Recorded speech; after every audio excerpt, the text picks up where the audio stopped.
అలా యువతగా చెప్పండి, ఈ గవర్నమెంట్ వచ్చిన తర్వాత యూత్ అంతా ఆత్మహత్యలు చేసుకున్నారు. ఫీజులు ఇవ్వకపోవటం వలన ఆత్మహత్యలు చేసుకుంటున్నారు. తల్లిదండ్రులు కూడా ఆత్మహత్యలు చేసుకున్నారు అంటే మాట్లాడుతున్నారు. దాన్ని ఎలా చూస్తారు? ఇవ్వాల్సిన ఫీజులు ఇవ్వట్లేదు, మోసం చేస్తారని చెప్పి అంటున్నాడు కదా జగన్మోహన్ రెడ్డి. ఈరోజు మన మాజీ సీఎం గారు జగన్మోహన్ రెడ్డి గారు ఫీజుల గురించి పోరుబాట అనే ప్రోగ్రాం ఒకటి మొదలుపెట్టారు. ఏదైనా పోరుబాట చేయాలన్నా జైలు బాట చేయాలన్నా ఆయన తర్వాతే. ఎందుకంటారు జైలు పాట? ఎందుకంటారు ఆయన?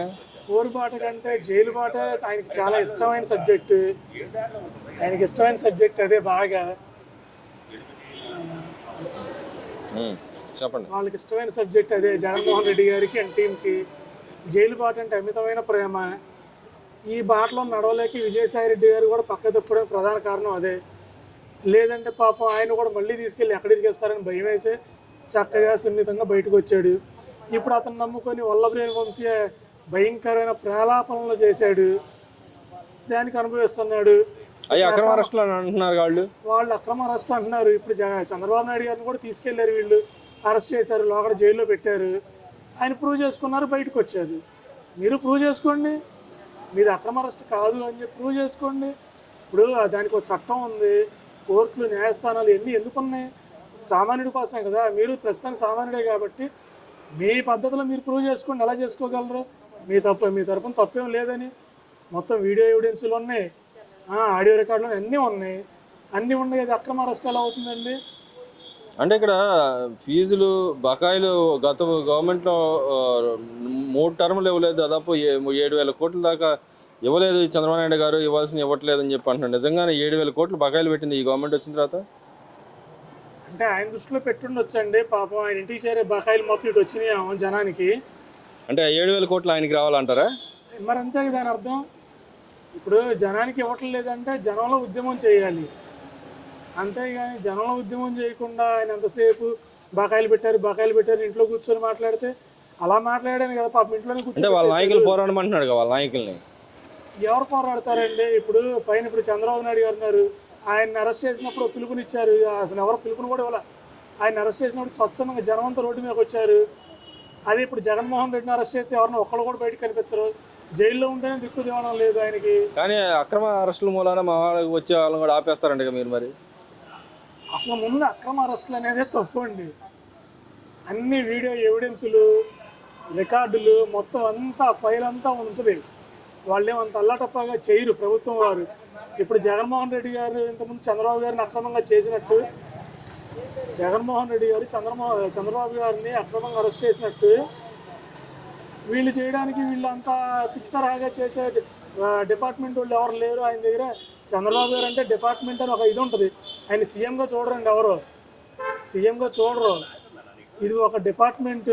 చంద్రబాబు గారి దగ్గర ఉంటే ఒక ఎజెండాతో పనిచేస్తారు అందరూ. అధికారులు కూడా చాలా ఒక పద్ధతిగా పనిచేస్తారని ఒక ఇది ఉంది ఫస్ట్. కానీ ఆయన అధికారులను కూడా బెదిరిస్తా ఉన్నాడుగా, మా గవర్నమెంట్ వచ్చేది నా గవర్నమెంట్, 30 ఏళ్ళు నేనే ఉంటా, మీ అంతు చేస్తా, సప్త సముద్రాలు దాటి వచ్చినాయని మిమ్మల్ని తీసుకొచ్చి మిమ్మల్ని శిక్షిస్తా అని చెప్పి అంటున్నాడుగా. 30 కాదులేండి, ఆయన తెలుసుకుంటే 300 ఏళ్ళైనా ఉండగలడు. అదే 300 ఏళ్ళు ఎట్టుంటాయండి, బతకాలి, మనిషి బతకాలి. ఆయన జగన్ గారు కదా, ఆయన జగన్ ఉంటాడు, 300 ఏళ్ళైనా ఉంటాడు, 600 ఏళ్ళైనా ఉంటాడు. పాపం ఉండే ప్లేసే ఆయన ఫస్ట్ ఎంచుకున్న ప్లేస్ ఏంటంటే ఎక్కడ ఉండాలనేది అది జైల్లోనే ఉండాలని ఉన్నాడు. ఆయన అక్రమాలకి విడివిడిగా శిక్షలు అయితే ఆయన 300 400 ఏళ్ళు శిక్ష పడినా ఆశ్చర్యం లేదు. అట్లా పడింది మన రాజ్యాంగం ప్రకారం ఒక జీవితకాలమే వేసే శిక్ష. ఆయన ఇంకా ఇప్పుడు మళ్ళీ గవర్నమెంట్ కనుక మళ్ళీ రేపు ప్రజలు మోసపోయి మళ్ళీ అతనికి ఏమైనా అధికారం అప్పచెప్తే ఇంకో 300 ఏళ్ళు జైల్లో కొనసాగే విధంగా ఆయన ప్రాణాలకు సిద్ధం చేసుకుంటాడు.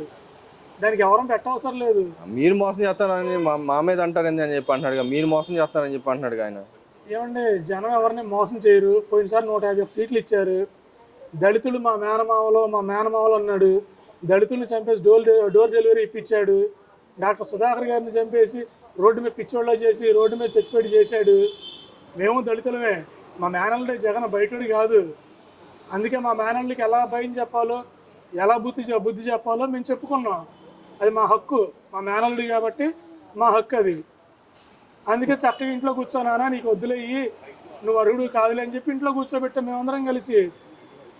కాదు కాదు చంద్రబాబు నాయుడు మా మాటలు చెప్పిన మోసపోయి వేశారు అంటున్నాడుగా. మరి మీరు ఆయన మాటలు నమ్మేశారు, ఈయన మాటలు నమ్మకుండా, మేనమామ మాటలు నమ్మకుండా వేరే ఆయన పక్క ఆయన వచ్చి చెప్తే ఆ మాటలు నమ్మి ఓట్లు వేశారు ఆయనకి.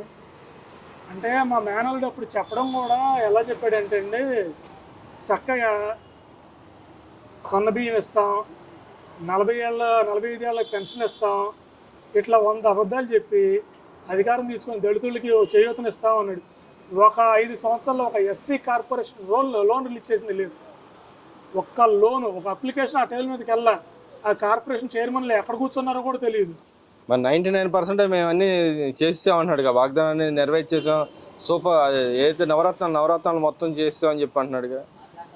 చేసాడండి, అది జైల్లో కూర్చొని నవరత్నాలు మొత్తం కంప్లీట్ చేయించాడు. అప్పుడే ఆయన అధికారంలో ఉన్నాడు జైల్లో అంటున్నాడు. జైల్లో కూర్చున్నప్పుడు ఎన్ని చేసాడు. ఆ మత్తులో నుంచి ఇంకా బయటపడాల. ఆయన మత్తులో నుంచి బయటకు వస్తే జనజీవన శ్రవంతులు కలిస్తే ఆయన అధికారంలో ఉన్నప్పుడే వాచ్ టైం కూడా చూపించేవాళ్ళు ప్రెస్ వాళ్ళు. అంటే ఇక్కడ ఆయన ఇప్పటికీ జైల్లోనే ఉన్నాడు అంటారా? ఆయన ఇంకా అదే భ్రాంతిలో ఉన్నాడండి. అందుకే ఎన్ని అక్రమ అరెస్టులు అన్నాడు, మీ తాట తీస్తామని ఇట్లా చూపిస్తున్నాడు, పోలీసు వాళ్ళని హెచ్చరిస్తున్నాడు. పోలీసులు ఏంటండి, వాళ్ళ పని ఏంటండి? వాళ్ళు మనం చక్కగా జనం కోసం రక్షక భటుల్లాగా ఉండే వాళ్ళని రక్షణగా చూసేవాళ్ళని పట్టుకొని మీ తాట తీస్తాం, మిమ్మల్ని వదలం, పారిపోయినా చచ్చిపోయిన శవాన్ని కూడా లేపు చంపుతాడు అంటారు. అంటే ఇక్కడ మీరు అన్నట్టుగా చూసుకుంటే మరి ఆయన ఇప్పుడు జైల్లో ఉన్నాడు కాబట్టి అసెంబ్లీలో కూడా రాలేని పరిస్థితి, లేకపోతే ఆ జైలుకి ఈ జైలుకి అసలు తేడా ఉందంటారా?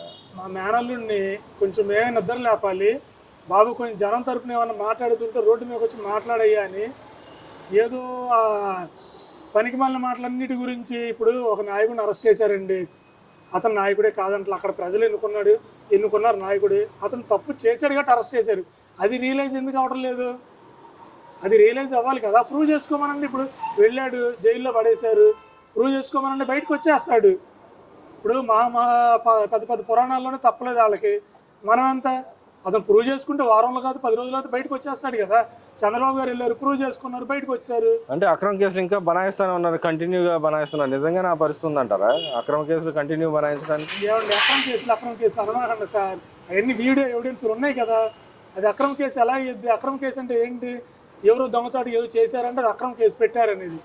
వీళ్ళు వెళ్ళి అక్కడ దాడి చేసి ఎందుకు ఎలక్షన్లో పోలింగ్ రోజు చూశారు, వాళ్ళని వంశీ ఎలా పరిగెత్తుకుంటూ జనం మీదకి వెళ్ళాడు, వీడియో రికార్డులు కూడా ఉన్నాయి కదా. మరి గతంలో ఆయన కాన్స్టిట్యూన్సీలోనే చంద్రబాబు నాయుడు మీద రాళ్ళు లేపించిన సందర్భాలు ఉన్నాయి. మరి ఆ సందర్భంలో ఎవరిని అరెస్ట్ ఎందుకు చేయలేకపోయారు అంటారు? అంటే అప్పుడు అరెస్ట్ చేయడానికి మా వాడు లేడండి ఇక్కడ. మా మేనల్లుడు అప్పుడు కూడా ఇంకా ఇప్పటికీ ఆ జైల్లోనే కూర్చొని ఆ భ్రాంతిలోనే ఉన్నాడు. ఇంకా మా మేనల్లుడు నిదానంగా కోలుకున్న జనంలోకి వస్తాడు. అప్పుడు అసలు ఇప్పుడే ఎలా ఉన్నాడంటే, జైల్లో ఉండి ఈ భ్రాంతిలో ఉంటేనే ఎలా ఉన్నాడంటే, జనంలోకి వస్తే జనం పరిస్థితి ఎలా ఉంటుందో అర్థం కావట్లేదు మాకు కూడా. ఎందుకంటే మనకి కళల్లో ఏదైనా జరిగిపోద్ది, ఆ కళల్లోనే ఊహించుకుంటున్నాడు జైల్లో ఉండి.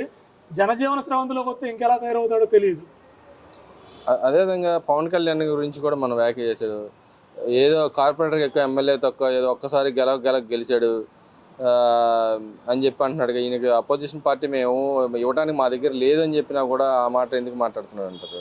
అంటే ఆయన ఒక్కసారి ఎమ్మెల్యేకి పనికి వస్తాడు అంటారు పవన్ కళ్యాణ్ గారు? అంటే వ్యక్తిగత విమర్శలు కాకుండా అండి, ఒక ప్రభుత్వానికి ఇది మద్దతు తెలుపుతున్నట్టు కాదు. కూటమి ప్రభుత్వానికి నా చిన్న మనవండి, ఆయన ప్రతిపక్ష హోదా అడుగుతున్నాడు ఫస్ట్. అది చక్కగా ప్రతిపక్ష హోదా ఎక్కడైతే ఇస్తారని పవన్ కళ్యాణ్ అనే వ్యక్తి పూర్తి డీటెయిల్గా ఎక్స్ప్లెయిన్ చేసి చెప్పారు. వీళ్ళందరూ కలిసి చందా చేసుకొని అతన్ని చక్కగా జర్మనీ పంపించండి, ఇక్కడ జైలు నుంచి అక్కడ జైలు షిఫ్ట్ చేయండి పోనీ. అంటే ఇక్కడ గెలిచాడు కదా, మరి అక్కడ పంపిస్తే ఉపయోగం అంటే? ఇక్కడ గెలిచినా ఎక్కడ ఓడిపోయినా ఇక్కడ ఇంకా భ్రాంతిలోనే ఉన్నాడు కాబట్టి ఆ నిద్ర లెక్క ముందు తీసుకెళ్ళి ఆ జర్మనీలో పడేయండి. అక్కడైనా పోటీ చేసుకొని ప్రతిపక్ష హోదా, అక్కడ కూడా ప్రతిపక్ష హోదా కోసం పోరాటం చేస్తాడు. అధికార పక్షం కోసం కాదు, ప్రతిపక్షం కోసం పోరాటం చేస్తాడు అక్కడ కూడా. ఆ జర్మనీ ఎట్ట ఒకటి పంపించండి సార్, మీ పుణ్యం ఉంటుంది. అంటే మరి ఆయన ఒక్కసారి ఎమ్మెల్యే ఏదో గెలక గెలిచాడు అంటున్నాడు. నిజంగానే ఆయన గెలక గెలిచాడా, ఆయన నాయకుడు కాదు అన్నట్టు మాట్లాడుతున్నట్టుగా మరి ఆయన? ఇప్పుడు లోగడ 2009లో ఈయన ఎంపీగా పోటీ చేసి గెలిచిన జగన్మోహన్ రెడ్డి గారు 2014లో అపోజిషన్లో కూర్చున్న, 2019 అధికార పక్షంలో కూర్చున్న, ఇవాళకి 15 సంవత్సరాల చరిత్ర ఉంది అతనికి. అతని సొంత పార్టీ తరపున 15 సంవత్సరాల చరిత్ర ఉంది. అంత చరిత్ర ఉన్న వ్యక్తి 15 సంవత్సరాలు నువ్వు సీఎంగా కూడా చేసావు, నీ పార్టీని ఎందుకు గెలిపించుకోవాలా? 5 సంవత్సరాలు సీఎంగా ఉంది, 15 సంవత్సరాలు నీ పార్టీ చరిత్రలో నీ పార్టీ ఎందుకు గెలిచి మళ్ళీ ఓడిపోయింది? 151 సీట్లు. ఎవరన్నా కనీసం పోతే 30%తోనో 40%తోనో పోతారు, కనీసం 100 సీట్లతో నువ్వు బయటపడాలి కదా. నువ్వు బయటపడలేదంటే మరి నువ్వు అతను అనే హక్కు నీకెలా? ఒక సీఎంగా చేసినోడు నువ్వు. ఇతనే నిన్నగా మొన్న ఎమ్మెల్యే అయ్యాడు, నువ్వు అన్నట్టే ఇతను నిన్నగా మొన్న ఎమ్మెల్యే అయ్యాడు, నిండా పట్టుమడి సంవత్సరం నిండలేదు. నువ్వు అన్ని సంవత్సరాలు బట్టి రాజకీయాల్లో ఉన్నావు, ఎంపీగా చేసావు, ఎమ్మెల్యేగా చేసావు, సీఎంగా చేసావు. రాష్ట్ర రాజకీయం మొత్తం నీకు తెలుసు, రాష్ట్ర భవిష్యత్తు ఏంటో తెలుసు. ఇన్ని తెలిసి మరి నువ్వు ఎందుకు ఉండలేకపోయా? అధికార పక్షంలో ఎందుకని ప్రతిపక్షంలో కూర్చున్నా? అది ఒకసారి గెలిచారా, 2 సార్లు గెలిచారా కాదండి. ఈ దేశంలో ఒక రికార్డ్ అనేది క్రియేట్ చేశాడు అతను. సాలిడ్గా 21కి 100కి 100% స్ట్రైక్ రేటుతో సాలిడ్గా ఒక రికార్డ్ అనేది క్రియేట్ చేశాడు. అంటే మళ్ళీ కూటమిలో ఏదో రకంగా చిచ్చు పెడతానికి కోసం అలాంటి వ్యాఖ్యలు చేశాడు అంటారా? ఆ చిచ్చులు విచ్చులు వీళ్ళు పెట్టేంత ఇది వీళ్ళకి లేదులేండి.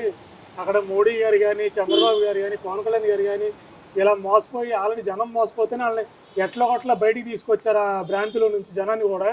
వద్దయ్య అతను మోసం చేస్తున్నాడు అని. అలాంటిది ఇప్పుడు వీళ్ళు ఎలా మోసపోతారులే, కానీ వీళ్ళు మోసపోవడం అనేది అసంభవం. వీళ్ళు గొడవలు పెడదామని అతనేదో అనుకుంటున్నాడు తప్ప, నేను చెప్పా కదా ఆయన ఇంకా నిద్రలోనే ఉన్నాడు పాపం. ఆయన కొంచెం నిద్ర లేపండి, లేపితే జనం ఏంటి ఎక్కడేంటి. అదే పవన్ కళ్యాణ్ విమర్శిస్తున్నాడు. కొండల గట్టు గిరిజన ప్రాంతాల్లో కొండ చివరికి వెళ్తున్నాడు. కొండ చివరికి వెళ్ళి అక్కడ గిరిజనుల సమస్యలు ఏంటో చూసి అవి తీరుస్తున్నాడు. 24 అవర్స్లో సాల్వ్ చేశాడు. ఇన్ని చేస్తున్నాడు, నువ్వేం చేసావు? ఆఖరికి నువ్వు ఇచ్చే లైవ్ ప్రెస్ మీట్లో కూడా వాచ్ టైం తప్పు ఉంటుంది. అని నువ్వు చేసేది ఏంటి, ఆయన చేసేది తేడా తెలుస్తుందేమో నీకే. అది నీ విజ్ఞతకే వదిలేస్తున్నా.